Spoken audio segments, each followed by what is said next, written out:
So we're joined today on Highland League Weekly by Huntly goalkeeper Fraser Hobday. He's the latest player to be given us his fantasy fives. Fraser also counts Turriff United, Bankside and Peterhead among his former clubs. And starting us off, Fraser, with the team of guys you've played with, just run us through that. So in goals, I have gone with Greg Fleming.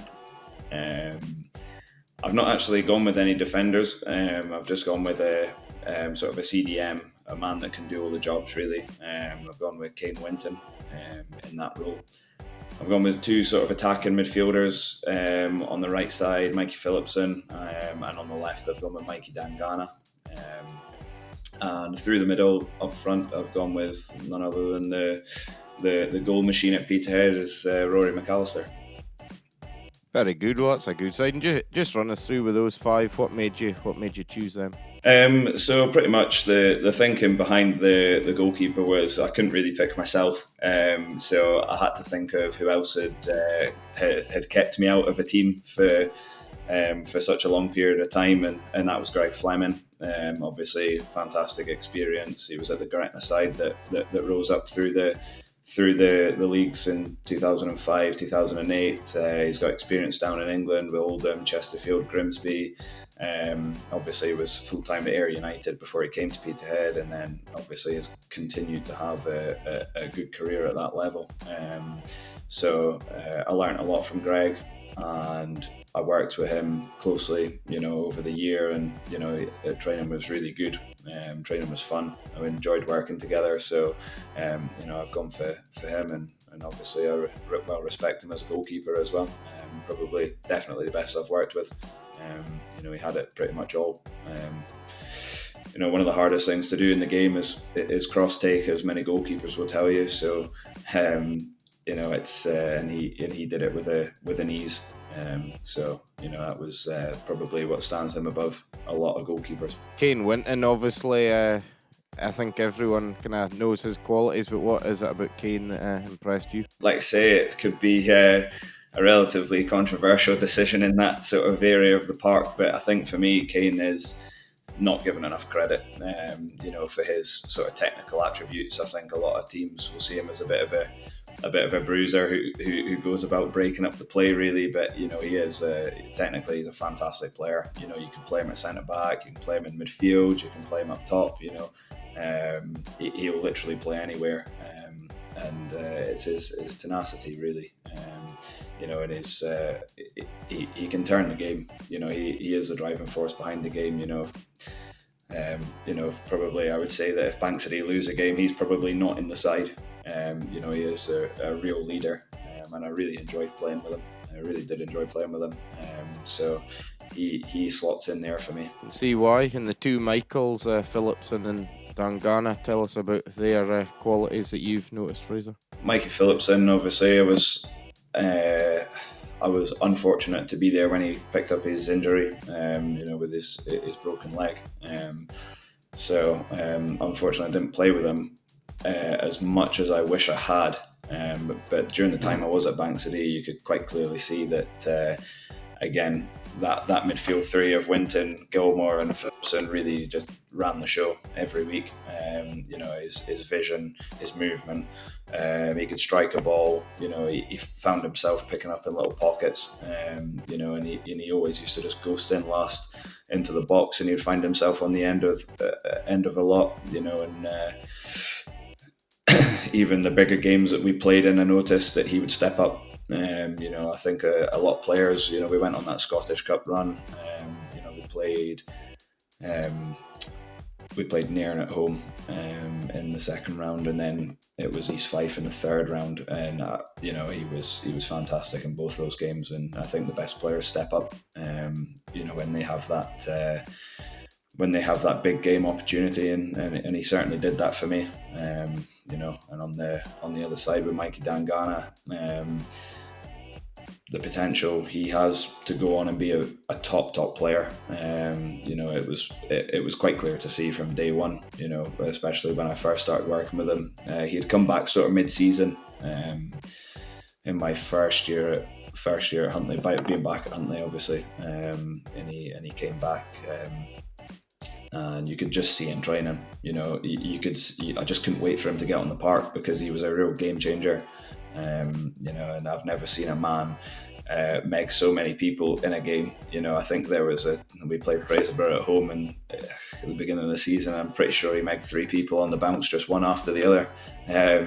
He had this thing where he would take almost a bad touch in front of him, drew the defender in, and as soon as they opened their legs, it was through, and he was onto it. And when it came to in the box, he's just deadly. I think I would really put him down to our strong start to the season, probably down to the fact that we had such a dangerous character in the team. I think a lot of teams didn't know how to deal with him. Do they go tight to him? Do they double up? Do they step off him? Neither one worked. He could pretty much work around any of those. So for me, he is a player to really watch out for in the near future. Definitely. And lastly in that team, Rory McAllister, what can you say about him? Just basically a goal machine. I don't think there's anything else to describe him really.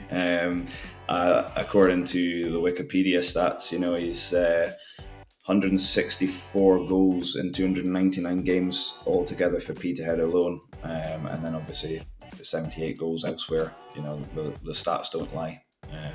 They may be wrong slightly, but that's close to pretty much 0.75 goals a game. So that tells you enough, I think. I've seen him score some absolutely ridiculous goals.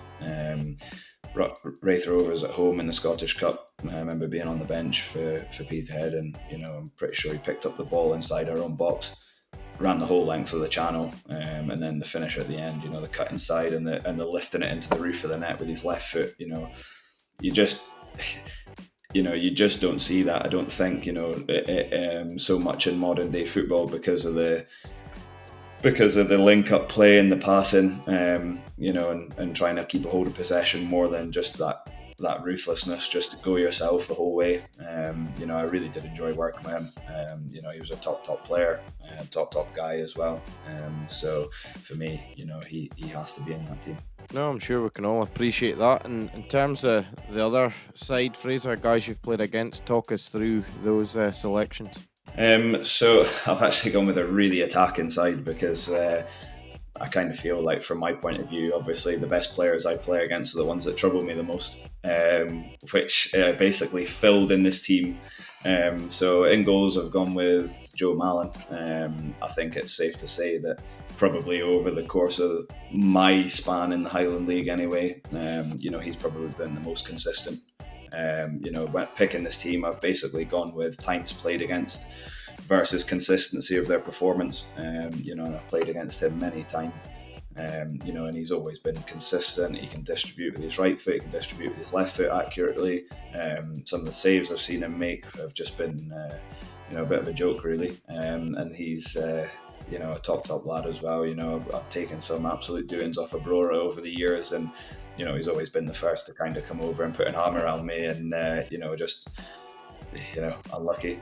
Better luck next time, I guess. But no, he's a top guy. He stands out for me anyway, above the rest, by a fair bit. So I've gone with him. So moving on to that team, I've gone with Blair Yule, sort of in that sort of midfield role. To the right of him, I've gone with Sid Mackay. To the left, I've gone with Scott Barber, and through the middle, I've gone with Cammy Keith. Quite the team of strikers there. So what's impressed you about those guys? So I think just with Blair Yule, I was thinking I need to get a midfielder into this team to link up that play. If I don't put any midfielder defenders in this team, they're going to be useless, even if they can score plenty of goals. So I put Blair in there just because every time I've played against him, he's just been so consistent. And he is a real sort of pulling the strings in that midfield for Cove. And over the years, he's done it for so long. It's small things you notice as a goalkeeper. You probably have quite a lot of time to watch the game in front of you and see what's going on. So for me, positional sense, he's never caught behind the ball.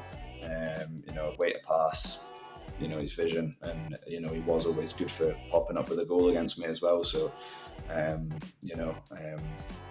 can remember when the first year the Balmoral opened, we played them on the second game of the season, I think, and he just was really tenacious. He just drove that Cove team forward. So he's going in there for me. Quite right. And between Stephen Mackay, Scott Barber, Cammy Keith, must be talking about 1,000 odd goals at Highland League level, I would think, without having the numbers off the top of my head. But I imagine you've had your playing against them, they've given you plenty of troubles over the years, Fraser. Yeah, definitely. I've been sitting thinking about it all day. Originally, I had a different name in there, but Sid's name popped up in my head last minute, and I thought, you know what, he's scored so many goals against me. It would be a shame not to get him into that team. He's always been a thorn in my side every time I've played against Brora. So in that sort of era with Mackay, Sutherland, and Chubbs playing in on the, both of them cutting in from either side, it was such a difficult team to play against. And he really was, always on the score sheet against us. Every time I played against them. And I think the thing with Sid is I know he's managing Nairn, but he's still signed up as a player. He's still doing it. I checked the stats actually. I think he's scored 4 goals for Nairn since he's been back there and been sort of in the team. So you can he's just proven that age is just a number really. And I think again, based on the stats I've read, like say he's close to pretty much 400 goals there in the Highland League. Just over 300, I think, there. So he has to go in my team to have played against, that's for sure. And again, the similar thinking behind Scott Barber as well. The amount of goals that he scored against me have just been embarrassing, really, to say the least. But I think it's a mutual thing. There's a respect, as much as it's a pain on a Saturday. I think once you actually, I think the benefit nowadays of having the videos and the most clubs recording their games now, you can look back at it and sort of analyse what you can do better. And sometimes, you look at some of the goals he scores and you just think that, there's not much anybody can do about the power behind the ball. Over 238 goals. I'm not sure how many more he's scored since then, but he's Fraserburgh's top scorer, I'm pretty sure now. So again, he's a bit of a sort of modern day legend, let's say, for Fraserburgh, and it's always great coming up against them because you can test yourself. That's basically my thinking behind him. Yeah. Quite right. And to finish us off with Rory McAllister's obviously a sort of Mr. Goals type figure. Cammy Keith, I think it's fair to say you would describe as similar. Sort of, it's like for like, pretty much. I would say, Cammy, 263 goals for Keith. Every time I felt like I was getting ahead of him, he was doing something different to beat me. I can remember one game in particular playing for Turriff. We were away at Keith and we were 1-0 down, and he came on and scored 2 goals, turned the game on its head. And the first finish was, I think I've come out pretty quickly to try and narrow the angle, and it was a tight angle as well, and he's just lifted it over me, over the top of the defenders and into the corner. So he was inventing different finishes to beat me, from the previous, a lot of when you play consistently against strikers over the years, you notice patterns, you can kind of see what they're going to try and do. You try and read it sometimes, anticipate what he's going to do next. But, I always felt like he was sort of beating me different ways every time I played against him. So it was always hard to gauge how he was going to finish, which obviously slows your reaction time down. And he didn't give you a chance at all. I'm pretty sure he scored 5 one night for Formartine against me when I was, I think, 17 or something. It was one of my first games for Huntly, and he scored 5. So that was a wake-up call early. A man I respect a lot. I respect him a lot. Well, that's 2 cracking teams you've picked there, Fraser, and the key question as usual to finish, if those 2 sides played one another, who would win? Well, like I say, I think that team against, is some really top Highland League experience in there. Again, some of those players with higher league experience. I'd like to think the team four could put up a good fight. It would be a tight game, I think, but it would be a tight, high-scoring game. But I think I'm going to go with a team against there who would just nick it. I think. I think they just have that little bit of nous, a little bit of experience between a lot of them there. So I'm going to go with a team against.